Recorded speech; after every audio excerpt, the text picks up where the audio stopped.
Executor got fourth. This makes me so happy. Expanding egg. It's an Expandegg. Expandegg Force. Expandegg Force. Wow. Yep. Very good. Very good. Congratulations. You made it into what the very rare cold open of the podcast.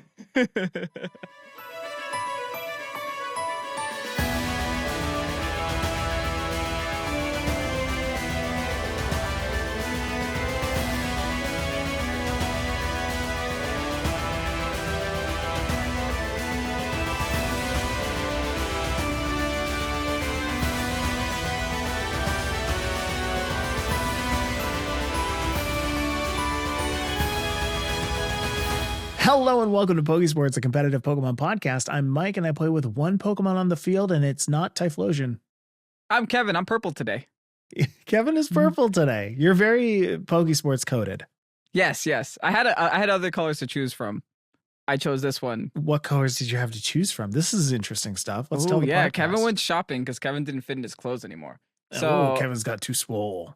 So I bought like 6 black ones because because we're us. Because it's me. I got 1 white one, 1 brown one, 1 maroon one, 1 purple one, and 1 blue one, and 1 green one. Wow. I did not expect you to list them all off like that, but continue. I just did I say white one? I got a white one too. I just envisioned my closet in my brain and just went through it. I should wear the green one day for a recording and just hit them with one the green screens. Just be a floating head. Just give you a nightmare to edit. Yeah, that's fine. That's fine. April Fools. I will put your head in a jar. I think that's what I would do. Put my head in a fishbowl. You could be in a fishbowl. And just have me on the bottom right corner in a fishbowl. Wow, Kevin in a fishbowl is great. Do that for Halloween. Oh, Kevin, genius. I don't know if that's genius. It's definitely something, though. You went to grab a piece of paper or something. I imagine you were going to write that down. That's cool. There are lots of options. I can put your head in a fishbowl. I can make you Zordon. I've always wanted to be him. Do you not know? Are you Googling who Zordon is? Zordon. Oh, no. Oh, this guy. Yes. Bring me 5 teenagers with attitude. The thing is, when I watched Power Rangers, I do love Power Rangers, but when I watched Power Rangers, I think it was before my prefrontal cortex developed, so I don't remember any of it. So I was too young to internalize everything. Now that I'm looking at it, I'm like, oh, that's Zordon. Oh, yeah, absolutely. I do not recommend going back and watching that because it doesn't hold up, as one might suspect. Nothing that you could say. One of my best memories of my adulthood was eating McDonald's at the Airbnb on your birthday weekend, watching random kaiju Japanese shows. Yeah. Oh, I'm so glad you liked that. I had a real fun time with that, honestly. Kevin and I watched a random beginning pilot episode of a Kamen Rider series. There you go, that one, yeah. And then I guess a Sentai series as well, the Japanese Power Rangers. But it's so good. It's all very good. Yeah, the choreography, I've maintained this, and one of these days you and I need to go on another watching spree of this because you're very into wrestling. I'm getting into wrestling. I'm starting to, watch the stuff that you send and the clips and the highlights and stuff. And that is what those series are. It's a little bit of plot development and then fighting. Yep. Just straight fighting for 15 minutes straight. There's a reason why wrestling is also very big in Japan. It's the same reason, because it's very similar to what they watch on TV, the Kamen Rider series. Right. They get their aggression out. It's essentially similar. Yeah. Yeah. They get their aggression out, and then they're just generally nice people. And that's why Money in the Bank was in Canada. Anyway, welcome to Pokésports. Did you push burp? Yeah, I've always wanted to be here. Yeah. We talk about Pokemon here. Kevin plays a lot of it. I play a little of it. And it's a good time for all of us. It's a good time for generally. Generally, everybody is having a generally good time. I am getting back into it because Toronto Regionals are coming up on, what day? I don't know. I just 13th, booked 14th. The day off. There we go. It's 13th to 14th of December at the Metro Toronto Convention Center. And you said this is the bigger one this time, This right? is a bigger deal. Yes. So the fact that it's at the MTCC is a much bigger deal than the last year where it was at the Enercare Center. And I believe a couple years before that, it was over in like the Toronto Congress Center, which is like further away. It's not in the heart of the city. This is in the heart of the city. And it's usually where we have like our fan expo. It's usually where like the big conventions are held that aren't in the Enercare Center. I wonder if that makes it seem like the Enercare Center was too small, or whether they just got a better deal this time. I don't know. Yeah. I mean, the MTCC's benefit to it is that it is one, again, in the heart of the city. There's so much more to do if you just, want to go around and walk around the city. Mm-hmm. But the other part to it is like there's a lot more rooms in the MTCC. Like you can walk out of the main hall and like walk into another room like just across the hall. So I would suspect that they're really going to go hard with vendors this time around. Giving vendors their own rooms, giving people their own space if they've rented out an entire wing of the thing, which sometimes would happen. And that's the cool thing that I like about the recent change that they did this season, where they're only having one organizer do the entire season. It's consistency. Like you can actually I feel like if you have multiple organizers trying to do similar enough things, it's gonna feel like it's splatted together. But if you're just doing one organizer constantly doing similar things every single time, they'll eventually have a system for it, and the system is gonna work, right? Yeah, I am curious how that works with venues and how like they vet that. What their thought process was with going into the MTCC instead of the Enercare Center, because again, they've been in the Enercare Center for like years on years. But the MTCC is typically a more expensive place to be, and I know this from having worked inside it. They have it separated into two different wings. They have the north wing and then the south wing. So they've definitely chosen one of them. I'm not sure which one they're in, but they're definitely in one of them. Where's the chicken wing? The chicken wing is on the top of the chicken. The upper torso, yeah. Yeah. And it uses it to fly. Anyway, no, I think it's going to be great. I mean, please, if you do come to Toronto, go and check out some of the things around the MTCC. The CN Tower's literally right there. Like it's that close. Yeah, you can walk to the CN Tower from the MTCC. Because I do remember Toronto Regionals last year. I was sad after my result, so I went for a walk. Yeah. It took me a while to get anywhere relevant from the Enercare Center. Yeah, I was walking on the sidewalk near busy traffic for a big majority of it. I'm like, when do I get to something I can do? Right. So the nice thing about what you're doing too is you're coming in on a Thursday. So you get to experience the city as the city is during that time. So that's pretty cool too.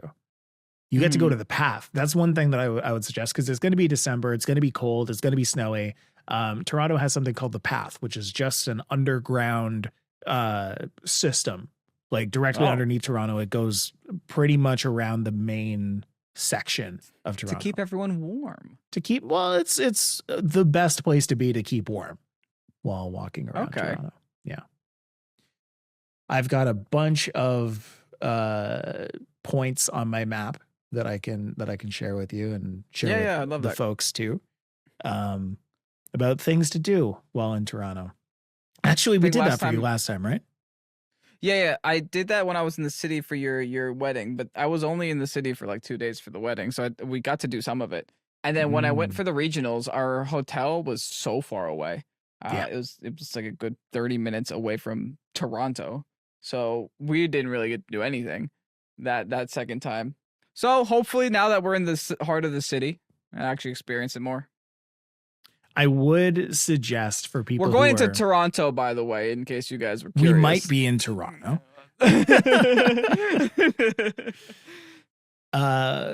For those who are also going to go to Toronto, a couple things I would suggest. Toronto traffic is the worst in the world. Yeah, it's not fun. It is statistically bad. And from wherever you're coming from, it's probably worse than there. So if you're still in the position where you can book a close by venue, something walkable, I would suggest that. A close second is any Airbnb that is along the subway route. Our subway route isn't great. Fair, yeah. But it is there. And if you can find it, do it. It's better than driving. Right. Ubers aren't fun. There is also, if that doesn't work, the option of the GO train. Okay. And you're going to have to do a little bit of research for this, but Toronto has something called the GO train. It comes every couple of hours or every half hour, I would say, on like peak times, your typical when people go into the city. And it will get you where you need to go. But again, it only has very specific lines. But the place that it all converges to, very much like Grand Central Station or like a Times Square, is Union Station, which is very, very close, like a 10-minute walk to the MTCC, which is just so beautiful. That again, so nice having Mike be from that city. I can go on for days. But that isn't what we're here to do today. But that's somehow how I got there. I'm excited. I'm excited for this. Big hype, yes. Yeah. Okay. It's been a long time since I've been to a Pokemon event. You too. Yeah. I am going to be competing for this one too. Oh, you applied to compete? Yep. Whoa, Mike got bored as a spectator. That didn't last very long. I did one time. I did one time as a spectator. He said, from now on, I'm going to be a spectator. And now, okay, Regulation H would be a nice one for you to come back to, though, because it's not anything scary and stupid. And if you actually have to make the team, you can probably make it in game and not struggle too bad. So you have to go catch a legendary or something. You just breed I do one, think that's one of money. The big legs up on Regulation H is just that the Pokemon are accessible. Yeah. You can go and make a team out of your favorite things without having to, reset your game a bunch of times or use somebody else's Pokemon to make a rental code out of or all of that kind of stuff. You just need money, which by now you should have plenty of if you've been playing this game for 2 years, right? Yeah, sure. Yeah. If you've been playing this game for 2 years nonstop, making teams and stuff, you should have like 999999999. Yes, exactly. All right. What else is there?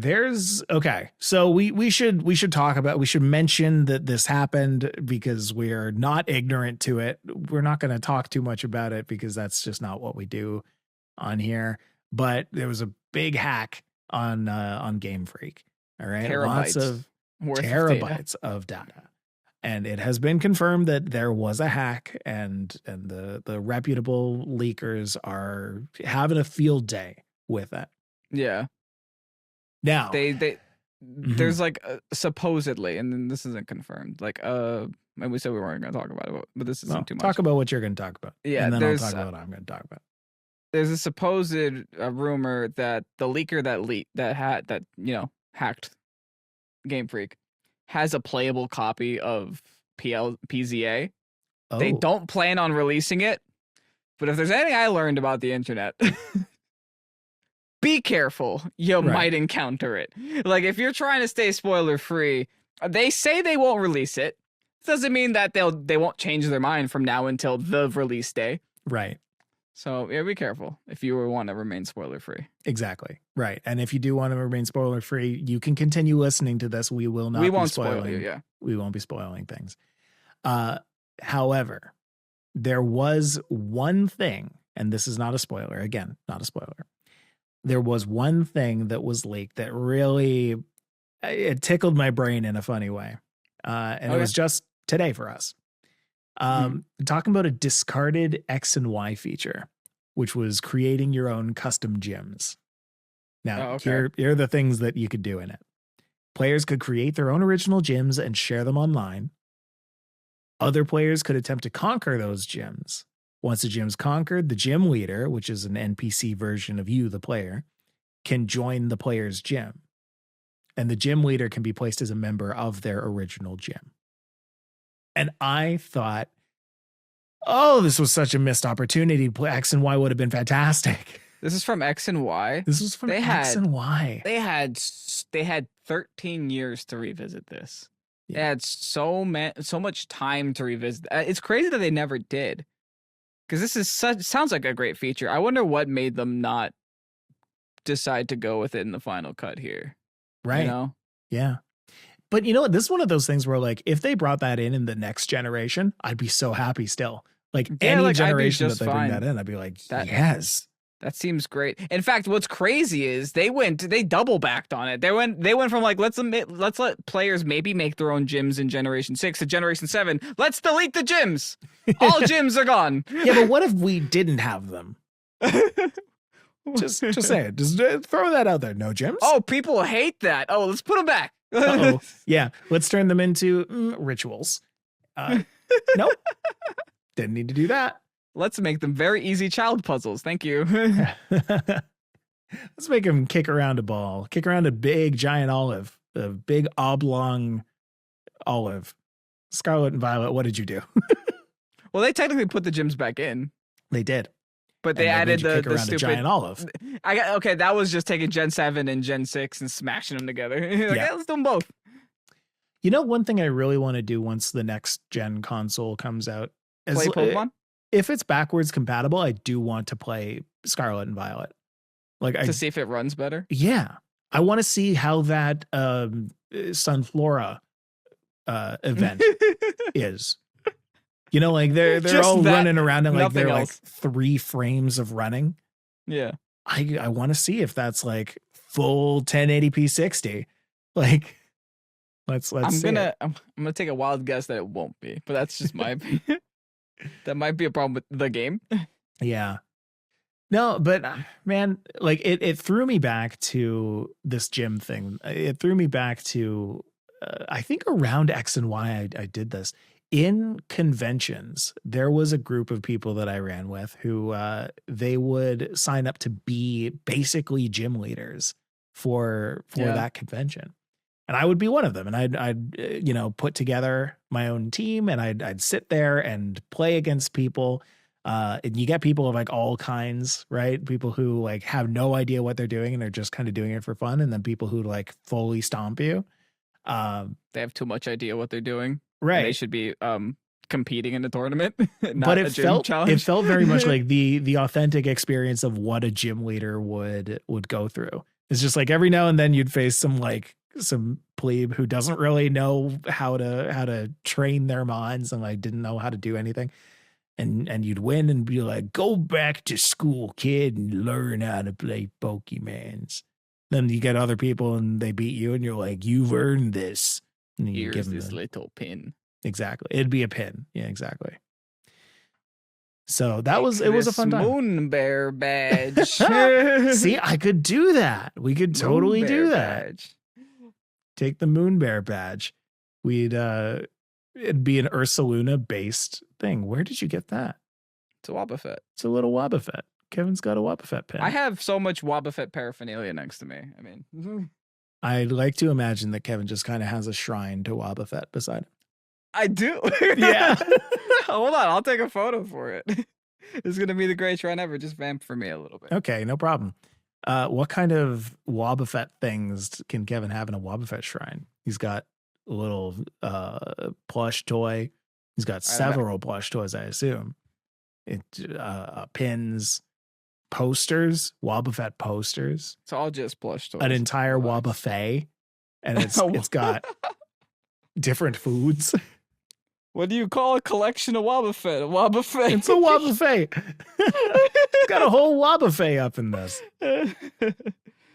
Hey, there's a new skin out for Psyduck in Pokemon Unite.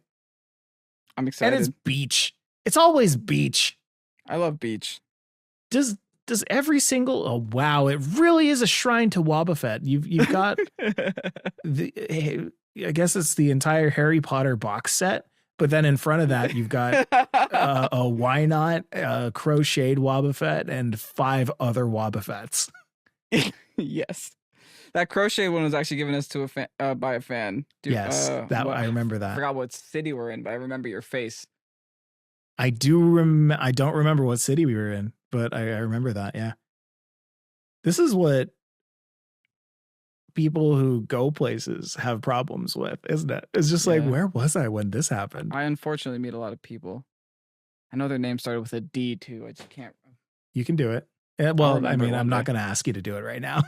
It's one of those things where like you'll remember it, like, you know, in your sleep you'll wake up and be like, Derek.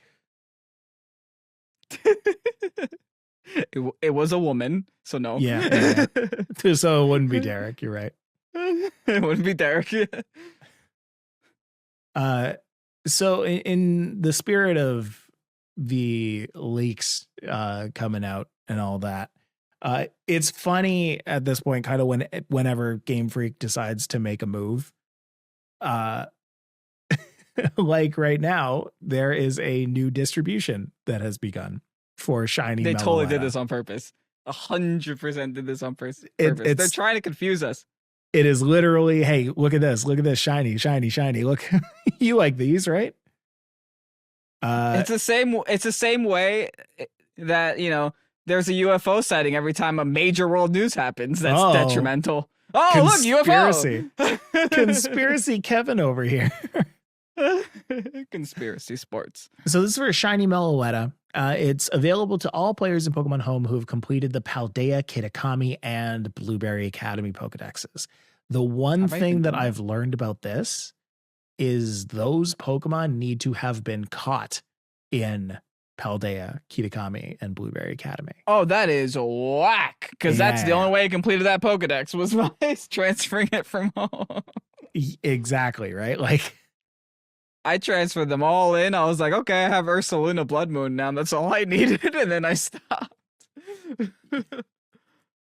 So unfortunately, you've got a little bit of work to do if you do want that Shiny Meloetta. It's okay. I don't need it. I'll never be able to play it. I feel like, and I've never been a shiny hunter, but this is the kind of shiny hunt that I would do. Because it's just because it's a once in a lifetime, right? Yeah. Technically. Well, because it's once in a lifetime, but also like I don't have to run around for multiple encounters to go and for a chance have it happen. It's a guarantee. Yeah, you know what's coming at the end of the struggle. I do like you know, going toward a goal. I'm not a super fan of running around in circles in a game. If they found a way to make shiny hunting fun, I wouldn't mind doing it. Yeah. Like, if legitimately shiny hunting was like a little bit of a puzzle, that'd be cute. It'd be cool. Sure. All right, I'd probably get sick of it after a couple of times, though, but, you know. Yeah. I too. All right. Moving on, we've got the Grand Challenge 2025 2 coming up. 2. It is going to be registration opening on October 17th, which is already passed, until October 24th at 11:59 UTC. Battles are going to run from 12 midnight UTC on October 25th until October 27th, end of the day. The competition will give 10,000 league points in game, 1 gold bottle cap, which is very, very helpful, and 1 ability patch, which is also very, very helpful.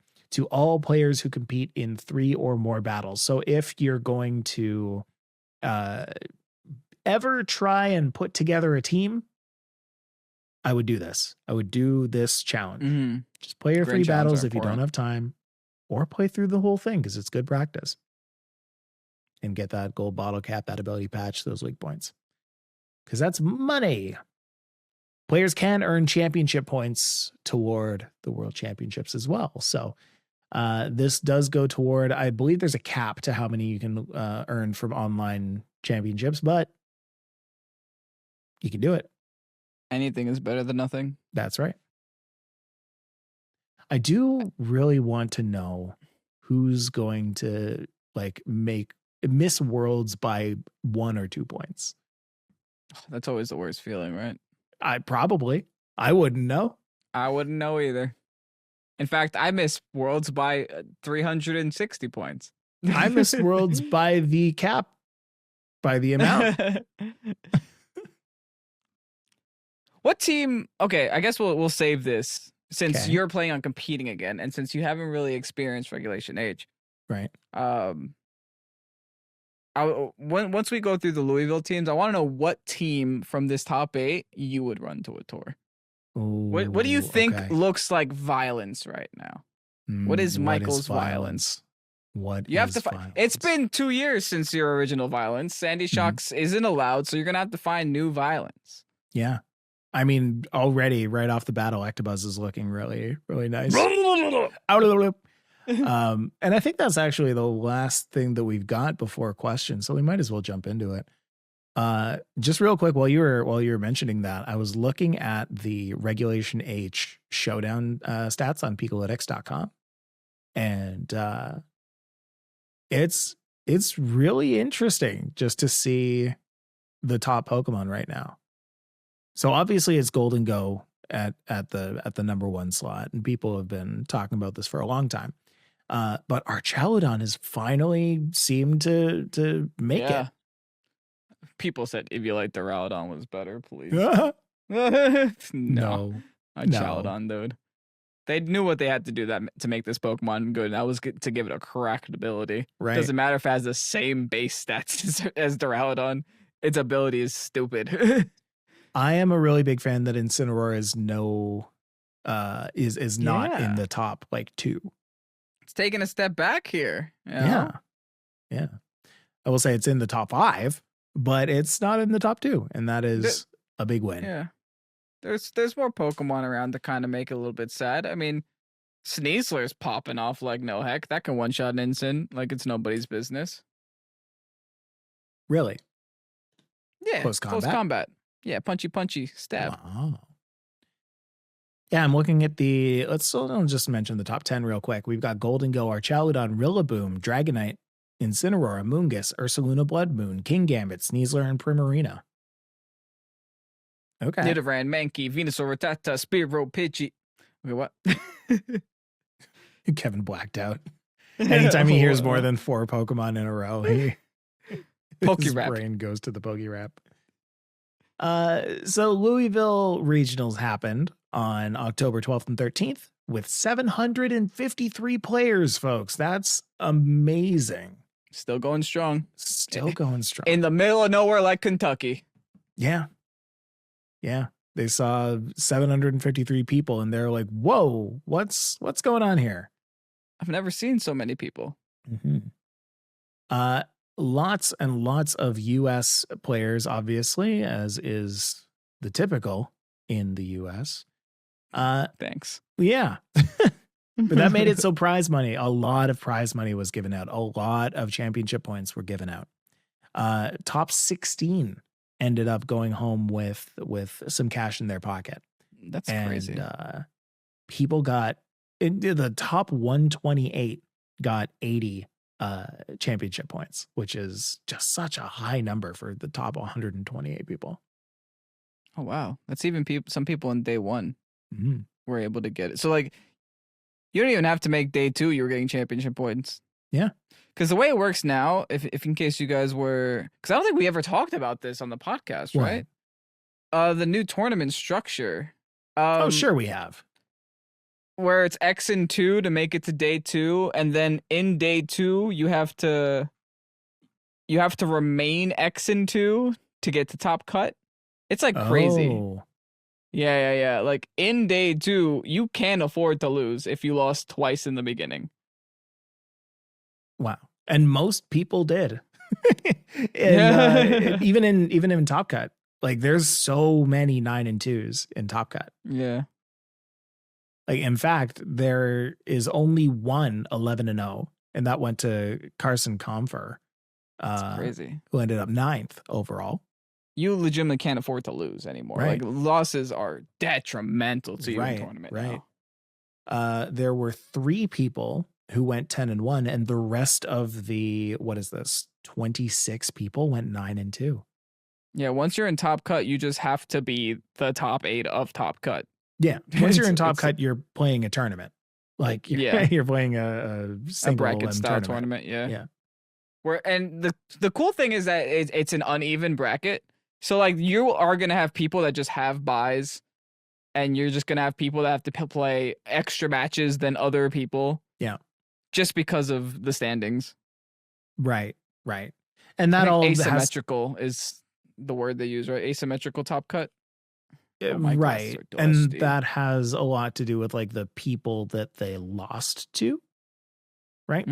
Because for all of those 9 and 2s, it like one of the losses could have been, to the person who ended up, I don't know, 17th. And then one of the losses could have been for another person, somebody who ended up 128th. And it's like that person is worth less in the tournament's eyes than the person who lost to the person who was 17th. And worth less in life. Wow. I'm just kidding. Wow. Anyway, we do have the top 8, which we usually talk about, and we have the top 4, which we usually dissect. But just so everybody knows how people walked away from this tournament, 5th to 8th ended up with 280 championship points and $1,000 US, which is so nice. 4th and 3rd went home with 300 championship points and $2,000, which so nice. 2nd went home with 325 championship points and $4,000, which is 2 times as nice as the one before. And the person who came in first ended up with their 2025 Worlds invite, 350 championship points, and $6,000, which is 6 times as nice as 5th through 8th. Nice. Yeah. Money in esports is good. Pokésports. Yes. That's our motto. Money in esports is good. Professional Pokemon podcast where we say such insightful words as money is good, and that's it. I will say, let's talk about the teams here now, Mike. Yeah, let's do that. The teams this time were actually pretty wild. Like I'm really, I know I say it every time we talk about a tournament in Regulation H, but I love Regulation H. Like, big honorable mention to the 2 people in 6th and 7th who came in with an Electabuzz. I know I mentioned that I wanted to try that out. What is it about Electabuzz? It's a follow me user. It's a follow me Eviolite. Yeah. It's follow me Eviolite and has Vital Spirit, so you can't put it to sleep. So it's a nice little hard counter to the Amoonguss. It also has speed control with Electro Web. And then Terra type Ghost, so it can't be fake outed. Fake outed, yeah. Right. Wow. Okay. I like it. So in 4th was Parker Simmons, who came in with an Executor. Executor, Torkoal, Ursaluna in DDF, Zoroark, Hisuian style, and Gallade. But mostly Executor. Eggspanding Force. You did it. I love it. Congratulations. So this is very similar to like what I'm practicing with right now, because I'm running a Hisuian Zoroark team on Patreon. Hisuian Zoroark on Trick Room is just so terrifying. Because you never know. If you play it correctly, you can either be setting up Trick Room turn 1, or you could be helping hand, normal Terra boosting, choice specs, hyper voicing the enemy side of the field. And then they die. Interesting to note that Parker's Hisuian Zoroark was Stellar Terra type. So Fancier. not only was it hitting the boosted Hyper Voice, but then it went and hit the boosted Flamethrower, or it hit the boosted Shadow Ball. See, the Executor is an interesting sleeper pick here, because the cool thing about Executor is that it can kind of function both in Trick Room and outside of Trick Room. Right. It could also set Trick Room, because it does also have Chlorophyll as the ability, and it has Torkoal as the secondary mon. So you can either just be like, okay, I'm going to click Trick Room here with like Follow Me and Indeedee, and then I'll click Expanding Force. Or you could be like, oh, you have Imprisoned Trick Room. Let me just bring in my Torkoal and Expanding Force. Right. Goodbye. The rest of it makes a lot of sense, right? You've got the Indeedee to go and set the Psychic Surge for your Expanding Force from the Executor. It's also boosting the Gallade a little bit. Yeah, I mean, that's the rest of the team. And then you got Ursaluna, and Ursaluna is just Ursaluna. Ursaluna is just doing bear things. Just bear things, exactly. The bare minimum. Wow. In third was Riley Factura, who came in with an Amoonguss, a Sneasler, Basculegion, Pelipper, Kingambit, and Archaludon. This is like standard rain right now. And honestly, this is a very good team. Like, I don't even know, like... There's nothing wrong with this team. There's not a single thing wrong with this team. Like, you cannot make this team better if you tried. and I think that's what's happening. Like, this team, this was one of the first teams that just kind of finished itself early in the game. Like, everyone knew that Rain was strong. Everyone was running Rain with Basculegion and Archaludon. Pelipper Archaludon was a big thing for a very long time. Right. And I think now with Sneasler, it's just like, okay, yeah, we've finished this team. It does everything we needed to do. Yeah. Wow, just looking through that. Yeah, Weather Ball on the Pelipper makes it so you can even hit fiery stuff from the track. Yeah. Weather Ball does more damage than most other things consistently, right? That's the reason that people are using Weather Ball and Pelipper. Well, Hydro Pump misses. Right.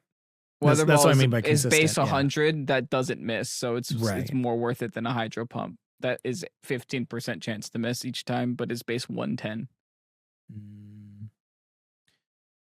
Yeah, I'm struggling to think of something to mention with this team. It's just like it's a good team. Good. Like, you have Swords Dance next to Fake Out from the Sneasler if you want to set up a Kingambit. You have Swords Dance next to Rage Pod or Amoonguss if you want to set up the Kingambit. Or Archaludon has Electro Shot with the Rain. You can't really do anything to an Archaludon that's a Grass Terra, because one of the few ways to get rid of Archaludon is like with the ground moves, especially with like Garchomps running around. Not anymore. Pelipper's a great switch in for ground moves too. It's just like so many things right with this team. Makes sense why Riley did so well. I do love the Archaludon tech of just like taking a bunch of hits and then going for the body press too. Body press. Like you're hitting a bunch of special moves, and then like eventually your defense just gets so high that you're like, all right, well, you know what? Body press. I have no investment in attack or defense. Don't need it. Doesn't matter. When you're +6 defense, not much matters. Yeah. Coming in second was Joseph Ugarte, who went in with a Jump Bluff. Everybody's bringing in the funky chlorophyll users this time. I like it. This is like the second time in the tournament that Joe does well with a Jump Bluff, though. It's like it must be a comfort pick for him at this point. That's fair. Came in with a Jump Bluff, Garchomp, Torkoal, Dragonite, Kingambit, and Typhlosion Hisuian. This was pre-league Typhlosion. Rest in peace, Typhlosion. Would he have brought it? Maybe. Absolutely, even more so. Yeah. He would have knowing played Joe, with it more. Yeah. Yeah, fair. Yeah, so Jump Bluff, same kind of idea as Executor, just isn't very useful in Trick Room, but this team isn't very useful in Trick Room. It's a chlorophyll user, is very, very fast. It can set a Tailwind. It can hit an Encore. It can go for Sleep Powder. It could even do damage if you really wanted it to with Leaf Storm. The rest of the team, you've got their Torkoal with an Eject Pack. Yeah, you got Torkoal to set the sun and then leave, pretty much. Set the sun, click Overheat, leave. If not overheat, click Helping Hand in the sun next to Typhlosion with the Choice Specs, with the Fire Tear, with the Eruption to do big ol' hurts there. In case you need a little bit more of damage and they had Wide Guard, you can go Overheat. Joe had triple fire moves here, which is nuts. Also, I like the adaptation to run Blaze over Frisk because it's an open team sheet tournament. And you don't really need Frisk. It's kind of a pointless ability. That's true. So might as well run Blaze. Well, I mean, that one's actually useful on this. Right, because when Blaze hits, it hits. What is Jotonian Typhlosion? Like, I'm wondering if in like online tournaments, wouldn't Johto Typhlosion be better? Than what? Than Hisuian? Like, what's the big difference here? I know we're spending too much time looking up Typhlosion in today's podcast. It's not on purpose. Flash Fire, I guess it could be better than Blaze. Hisuian Typhlosion does have 10 more base special attack. But it's also 5 slower. That's okay. But I guess, if you're going for damage, it doesn't matter. Right. And if you have a jump off setting Tailwind anyway, like that 5 you're not going to miss it. And you're immune to Fake Out, so it's another good thing. True. All right, then coming in first, we have Andrew Zhang with Amoonguss, Incineroar, Sneasler, Garchomp, Porygon 2, and Goldengo. And again, this is another one of those just hard time figuring out something to say about this team balanced. Because it's just so balanced. Yeah. You've got the Incineroar to fake out things, Parting Shot doing the general Incineroar things. You got Sneasler doing your big dire claws, your close combats, your coachings, your protects. This one has coaching, which is this one does have coaching. Today. Yeah, that's right. So I'm thinking the whole thought process behind this is probably to just like lead Sneasler, Garchomp, go for coaching. Flying Terrier, Sneasler, go for coaching, and then start spamming EQ. Okay, I see what's happening here. Oh, that's fun. And then if they are flying, then I guess you would just hit them with Dragon Claw instead. Right. Porygon 2 has always just been consistently fun. Terra Blast Ground. Yeah. It's good coverage. Okay, so you can hit ground types with Ice Beam, and then or Garchomp with Ice Beam specifically. And then you'd be able to just hit Electabuzz with Terra Ground Blast. Okay. Porygon 2 just doesn't die. No. It's a good Pokemon to stick on your team if you need something that doesn't die. Tell me about all this stuff with Goldengo that's going on right now, because it's the most used Pokemon besides Sneasler, which was the most used Pokemon in this tournament, but Goldengo is the most used Pokemon in the regulation right now. Okay, I'm going to put this in a singles mentality for you. Yeah, a singles mentality. You remember Aegislash when Aegislash was released and how good that was in singles? Mm-hmm. We're experiencing a similar thing here. When you have a Pokemon that can't get parried, can't get statused, can't get slept, can't care about Sneasler at all, it's going to do well. Also, when that Pokemon has a double spread move Steel type stab and the base special attack that it has, also going to do well. True. The other interesting thing is Fluttermane was a big problem for Goldengo for a while just because of how much easier Fluttermane was to play than Goldengo. Fluttermane didn't need to just come in on the field and set up an Acid Plot to do any damage. Just kind of came in, started Shadow Ball some things, outsped the Goldengo, and didn't really care. Now that thing is gone. So we can just kind of have a Goldengo on the field, terrestrialize it so it doesn't get one-shot by anything, have some form of redirection, whether it's Amoonguss, whether it's Clefable, whether it's Magmar, whether it's Electabuzz, set up an Asti Plot for free, and then just start throwing attacks at him. Steel in general is overpowered as a typing, I think, right now. In general. If you could adjust Steel typing in one way, how would you do it? Ooh, okay. Water is super effective against Steel. Causes it to rust. I don't know why it doesn't do that already. Oh, that's actually really interesting. They would need to nerf Water another way, though. Right. Because Water as a defensive typing is too good, so making it better offensively would be a little bit... That would buff Water too much, so maybe they would have to make it so that... I think our friend Rowan mentioned it in the chat earlier. that he thinks that ice should be super effective against water because ice freezes water. Right. Like have freeze dry just be the norm. Yeah. I agree with that. I think that'd be a really interesting interaction to see. I think they didn't do that because that would it would not differentiate steel, rock, and ground enough. I think like that all just kind of gets lumped into the same kind of category when those three things are all weak to water. But I agree that is thematically what should happen. You know exactly when steel started feeling overpowered? When? Generation. Okay, so it took a couple of generations for it to happen. Yeah. Generation 6, they released the fairy type. Fine. Sure. Steel it's weak to steel. Makes sense. Steel was never seen as an offensive typing, it was always a defensive typing. So as the generations progressed, it became more and more of an offensive Pokemon like typing. Because you don't look at things like Golden Go and think of it as a defensive Pokemon. It's kind of not. It's more offensive than defensive. But the problem is it has so many resistances on top of its offense that it acts like it's defensive. Right. So you have an offensive defensive mon that does too much. Same thing with Zacian when Zacian was a problem.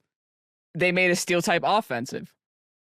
Which is why they were so afraid to give Tinkaton more than 76 attack, by the way. In case you guys weren't noticing. Imagine Tinkaton with like base 100 attack. I think it would take over the meta. Well, I mean, there was also like just a very big lack of, like you said, a big lack of offensive steel Pokemon until like Lucario. Right? Like even when Lucario was brought in, it wasn't the most like offensive Pokemon out there, but it did have Bullet Punch. But... Yeah, Metagross as well. But like until then you had like Bastiodon and like Forretress. I guess even Scizor. Full tank. Scizor was a big one too. I don't know. I feel like when you make defensive Pokemon offensive, yes, they're going to be good. Like, we can all agree that Scizor is good under the right conditions. Maybe not good right now because of how prevalent Psychic Terrain is, but, like, in a world where Psychic Terrain didn't exist, Scizor was top meta. Yep. They're, like, most Steel Pokemon have seen some kind of use at some point, right? Like, you got your Bronzongs, your Metagrosses. Aggron was in there for a little bit. Not in this, obviously not in this one, because I don't even think Aggron's in the game. But there was that. What else was there? Yeah, Hoodra. Hoodra's pretty decent, yeah. Archaudon, Golden Go, Iron Crown has seen some play this generation. Magnezone is in this game? It is in the game. It's just not. I forget about it all the time. Super crazy. But yeah, Steel is pretty good. I think there's always room for a Steel type on a team. It's a part of one of the two cores that are very common when learning the competitive game. Right. Okay. There we go. I do want to highlight this one comment that was made in our last episode real quick before we golden go. It was from Isabel, who says, "Will you come to EUIC? It'll be like a dream to finally meet the best Pokemon content creators." Oh, my heart. I just love your work. Thank you, guys. Would you go to EUIC? Yeah. Cool. Depends on what my offer letter looks like on this new job, but yeah. I mean, that's fair. If I can afford it, I'll go, yeah. Yeah. I don't have a problem going places as long as I can afford it, yeah. I do. Yeah, like I took my first trip in a long time to anywhere overseas, really. I went over to Edinburgh, Scotland. I went there in August, and it was the best time. I also never been to those kind of places. London at all, have you? I almost did on that trip, and then the riots were going on at the time, and I didn't think it was safe to bring my family, so I didn't. That makes sense. Yeah, but I would go, and now that things have, I believe, calmed down a little bit, I would go. I do think that it's relatively safe to be there. Just at that moment, it was not. Who asked the question? I forgot their name. Isabel. Thanks, Isabel. The answer is yes. Mm-hmm. We would. Whether we are, to be determined. But TBD. TBD. And while we're here, let's look at another one here. Mewtwo and Ultura. Says the next area is the power plant. Me, nuclear type, electric type. Me, dang, Game Freak just gave us radioactive Pokemon already. Radioactive Pokemon in... Are there any radioactive Pokemon? Is Muck radioactive? I think Muck is. I think Alolan Muck definitely is. Alolan Muck has seen some things. Swalot. Pretty much anything that's goopy. Goodra, I would say, is a radioactive dragon. Are there any poison Pokemon that are not radioactive, you think? Yeah, Drapion. I wouldn't say that's a radioactive. That was really quick. Yeah, like any of the insects. Ariados, not really radioactive. It's just a bug. Because those guys just kind of have poison, right? Arbok, not really radioactive. It's a viper. Anything with fangs, not really radioactive. Sure. Things that give poison. Sure. Now, Zubat, it has no eyes. I think that definitely like spent some time in the radioactive. Yeah, that thing's a little messed up. Wheezing isn't radioactive, it's just pollutant. Now, Galarian Wheezing, that's magical pollutant. That's magical. Eternatus, I think, is radioactivity. It's definitely a big thing in the sky. Yeah, big thing in the sky. Clodsire is a Quagsire that just had a bad day at the power plant. Spent too much time in the cesspool, yeah. Yeah. And everything else just kind of has poison. All right, that's good enough. Cool. Well, I hope that everybody had a fun time today listening to the podcast. I want to recognize that we haven't been here every single week. And a lot of that is because of the fact that there's just a ton of stuff going on in my life right now. I am moving. I didn't think I would be, but I am. Yay. So it's a very exciting time for me. It's a very stressful time for me, but I'm excited to do it. And then once I'm in the new place, I have sequestered an entire spot just for this, for recording, for streaming, for the return of Mike videos. Yes. Whoa. And It puts me in a better place to have my work-life balance. Let me do that kind of thing. So very excited for that. I hope you're excited to welcome me back, because I'm gonna want that. I'm gonna hope that people are ready for me to come back. Who's that? Because there's like a whole there are hundreds of people who have subscribed just from the Kevin videos.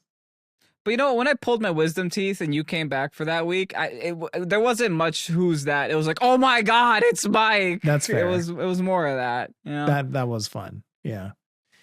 Well, next time I come back will not be because Kevin has more wisdom teeth to take out, because they're gone. So if you want to hear about my lack of work-life balance, you can go ahead and check out the Preach. If you want to hear about me living every day over and over again, Kevin until I fall over. Kevin's got Groundhog Day stuff going on right now. And, yeah, it's bad. It's fun. So yeah, go and check out the Preach. You can do that on patreon.com/Pokésports, where you can also check out some extra battles that Kevin's been doing.